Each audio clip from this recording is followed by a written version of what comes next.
Hello everyone, আসসালামু আলাইকুম। কেমন আছেন সবাই? আশা করি সবাই ভালো আছেন, আমরাও ভালো আছি। আরেকটি নতুন ভিডিও শুরু করলাম সকাল থেকেই। এখানে ভাত বসিয়ে দিয়েছি, ভাতটা বলক চলে আসছে। আর এখানে একটু মিষ্টি আলু সিদ্ধ দিয়েছি।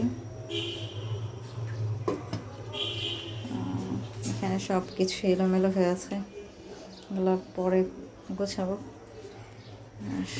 ঘরও একটু এলোমেলো হয়ে আছে। ঠিক আছে, চলুন পরে আসছি, ঘরটর গুছিয়ে নিই, তারপর পরে আসছি। বাজার নিয়ে চলে আসছি। এখানে লাল শাক আছে, ডাঁটা আছে, লাউ, দেখেছি কি করব।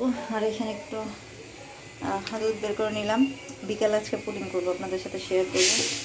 আর এখানে এটার মধ্যে একটু পোলাও আছে, এটা গরম করে দিব। ভাতটা অলমোস্ট হয়ে গেছে, এটা এখন মাপিলে নিব। আর এখানে দেখি এটার কী অবস্থা, আলুটার কী অবস্থা।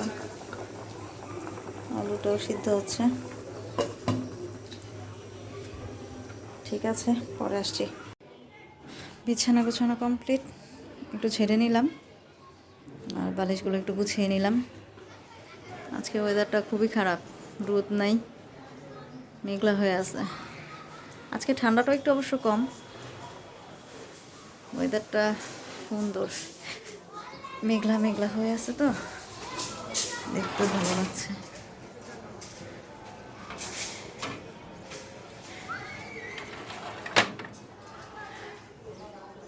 চলেন পরে আসছি, রান্না টান্না করি, তারপরে আসছি। এখানে বেগুন দিয়ে, আলু দিয়ে, ডাঁটা দিয়ে একটা তরকারি রান্না করেছি। আর এখানে ডাঁটা শাক ভাজি করেছি। আজকে দুপুরের মেনু। পরে আবার